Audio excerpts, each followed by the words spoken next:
Welcome to the Stop Over Drinking and Start Living podcast, where high-achieving, goal-oriented rebel women come to learn how to live a vibrant and fulfilling life without requiring alcohol to get through it.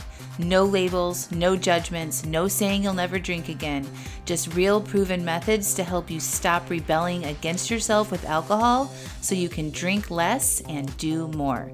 I'm your host, Angela Mascenik. Let's dig in.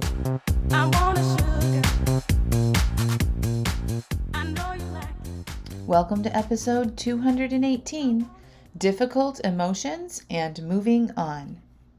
Hello, hello, hello. Welcome back. I'm so excited to be here. I have a really good podcast for y'all this week. But first, I just want to give a shout out to everybody who has ordered the Alive AF subscription box. Thank you, thank you, thank you. I love getting the feedback from you that you're loving the box, the pictures that you're sharing, the emails that I'm getting. I love receiving that. So if you have received a box and you're loving it, please send me a note about it or a picture of it or post it on social media and use the hashtag AliveAFbox. And I'm just really excited about it. It's so fun. All of my little things, my dream has been shot across the country in multiple directions. And it's supporting women to their goals of drinking less with drinks, non-alcoholic drinks, books, journals, candles, beauty products.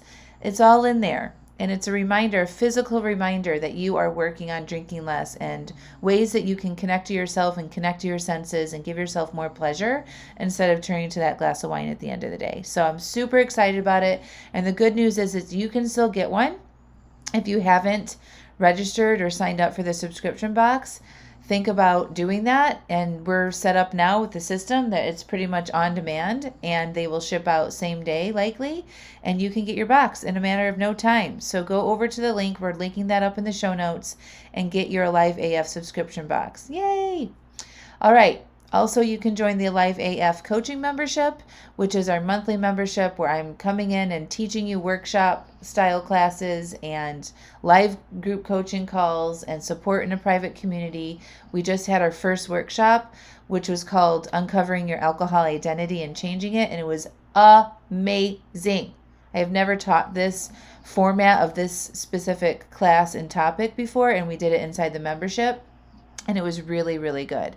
People identify their alcohol identity. I gave them tools on how to change that in real time. And now we're going to be supporting them inside the membership while they go out and apply this in their real lives. And people are drinking less and feeling good and feeling proud of themselves. So you should come and join it. The link to do that also is in the show notes in the podcast. But today I want to talk about difficult emotions and moving on. A lot of times I hear that you guys just want to be done with something, right? So maybe there was a difficult relationship in the past, or maybe there was some difficulty in your childhood, or you went through something bad, right? And it keeps coming up for you and you keep reliving those emotions and you've been working on it, and you just, you get kind of annoyed or frustrated when this stuff keeps coming up over and over again, right? So I'm sure you all have this. Just by being a human being at our age, we have stuff that reflect upon and that it causes us more difficult emotions, okay? And what I want to tell you about that is that it probably won't go away. I don't know if anybody has read The Body Keeps a Score, but basically when we have little t trauma or big T trauma, that makes an impression in our bodies and in our minds. And when we think about that or get triggered on something similar to that, we can remember this stuff and have those feelings again. And that's not a problem. There's so many different modalities to help work on that and heal that and make it easier to deal with. But the idea that it will ever go away, I think, is false. And I'm not a trained therapist, and I haven't been doing this for decades, so just take that with a grain of salt. But through my own work and coaching hundreds of women on processing feelings, I do have a fair share of credibility on this topic. And what I can tell you is if you can let go of the expectation that that will go away, or that you'll move on past it and it won't ever come up again, I think it makes it easier when it does come up. And you're like, oh, okay, there it is again. I know what to do, right? But this idea that it's just like, I just want to be done with this. I was actually coaching somebody yesterday, and it was around a difficult divorce, and she was processing some anger. And, she says things like, and I've heard not only from her, but from other people too. It's like, I just want to be done with this. I want to move on. I want to move past this. I don't want this to keep interrupting my life.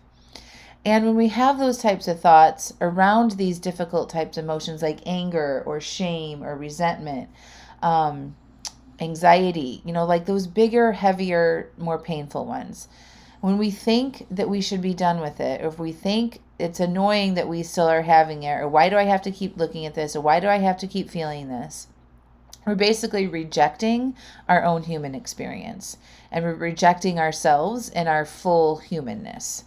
And that doesn't really feel good, right? When we're like, I want to be done with this, it doesn't give that feeling and that experience any validity, right? You're just like, you're annoyed with yourself that you're still looking at it, right?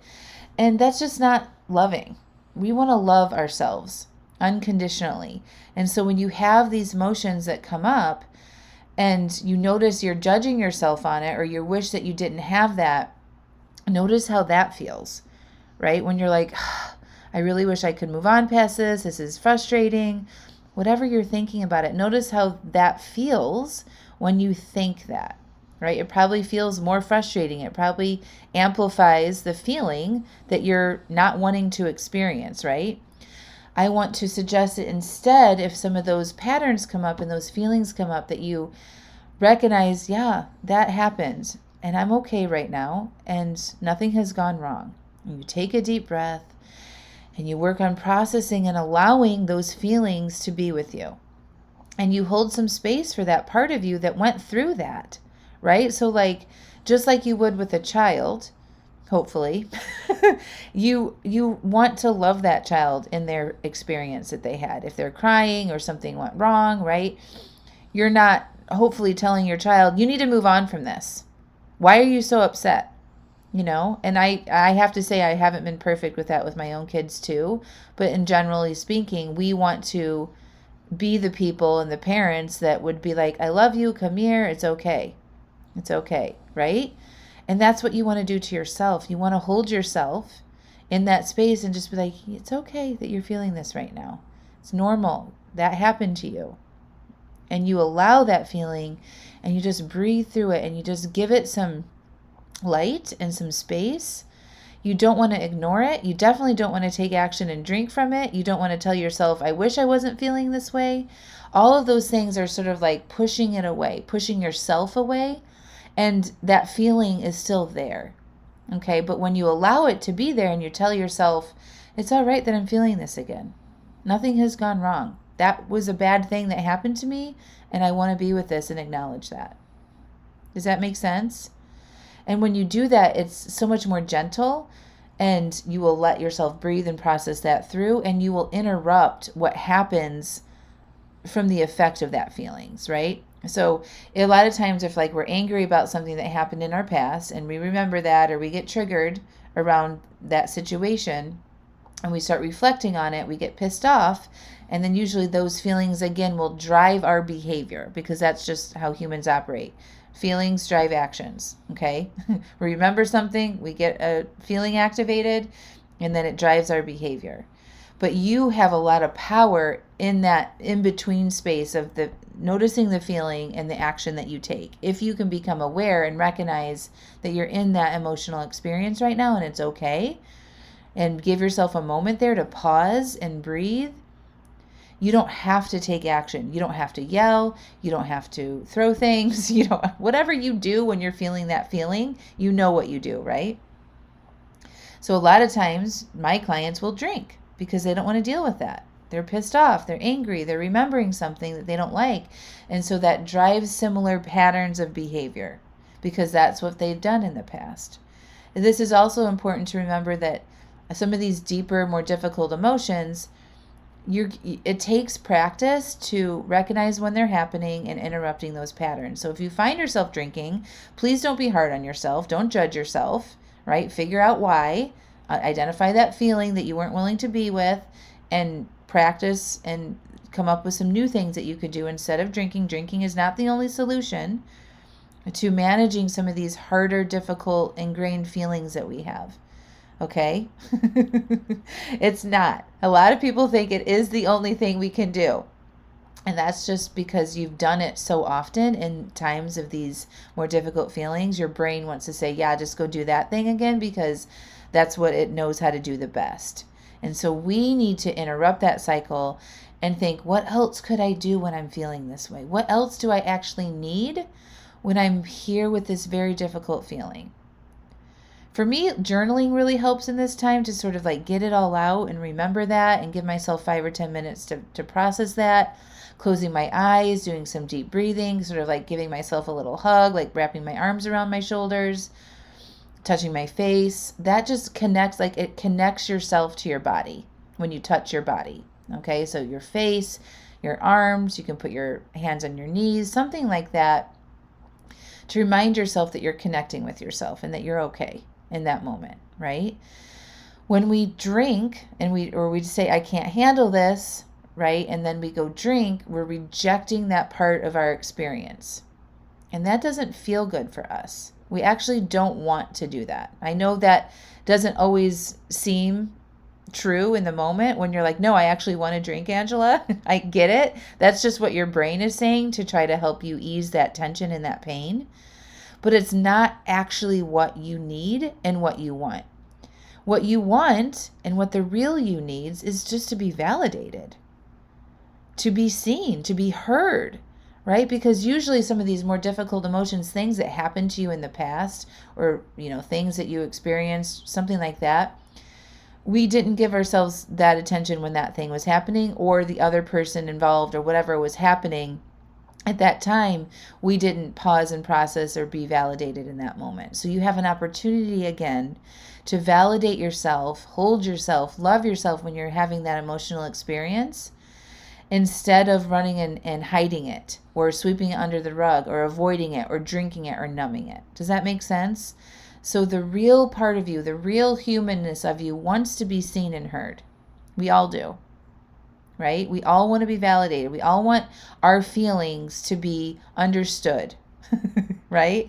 Think about being a kid and like people just your parents maybe didn't understand you, or they would tell you that you're being too emotional, right? That hurts. We don't remember what that's like to be having an emotional experience and then someone is like, get over it, right? That's not actually us now as an adult. We don't want to tell ourselves to get over it. We need to move on. I don't think that some of those deeper, harder pains, those will always be with us. And when we can learn how to be with them and validate them when they come up, they won't have such a big effect in our lives. They won't be driving our behaviors. It won't be such a big deal. We're just like, yep, there it is again. That makes sense. I love you. It's okay. Let me breathe and acknowledge this for a second, and then you move on. So that's what it's like for me now, and some of the more difficult ones. Shame is a big one for me. It just comes up when I do big things. It came up, I shared when I was launching the Alive AF membership and the Alive AF box. Like I started feeling shame before the thing was even available. Like I did something wrong. Like I'm doing something wrong. It just came up and it makes no sense, except that when I look back at my childhood, this is the only thing I can connect it to, is that's what I was told a lot. Like you're doing things wrong. If I try to have a big thing, or if I speak too loud, or I walk too loud, or have too many ideas, or I, say something's not okay, I felt like I was doing something wrong. And so that was a familiar feeling for me. And so I'm just like, okay, there that is again. Let me breathe and process through. I don't think that it's a problem. I know how to be with it. And I drop the expectation that I'm going to ever move on from that. That's just part of who I am. Okay? And you all have that stuff too. Maybe I'll move on from it someday. I don't know. And I don't think any of us can really know that. Right? Everybody has their different human experiences, different things that happen to them in their past. And I think it just helps us when we let go of the expectation that we're going to move on from this and we'll never feel that anger or that shame or that resentment or whatever that big difficult emotion is for you again. And if we just make the new goal to learn how to identify it and process it and not let it interrupt our lives, we just move on. That's how we actually move on. Does that make sense? So I want you to practice this. Next time something big feeling-wise comes up, instead of saying, I wish I didn't feel this way, I wish I could move on from this, I want to invite you to be like, hey, I see you, I hear you, it's okay. And take some deep breaths, allow that feeling to be present in your body, and let yourself be seen with it. Validate that feeling for yourself, and then that will help you move on easier, okay? When we reject those feelings and we say we don't want to feel this way, and then we do something like go drink, we're definitely not moving on. That's not actually helping you heal. That's not helping you feel that emotion less. It's actually making it worse because you're rejecting that part of your human experience. All right, my friends? I love you. I believe in every single one of you. I want to support you, and you should all join a Live AF monthly coaching membership. Okay? We have a live coaching call coming up at the end of the month. You can volunteer and get direct coaching by me. And this is a very low cost, low risk thing to come in and try.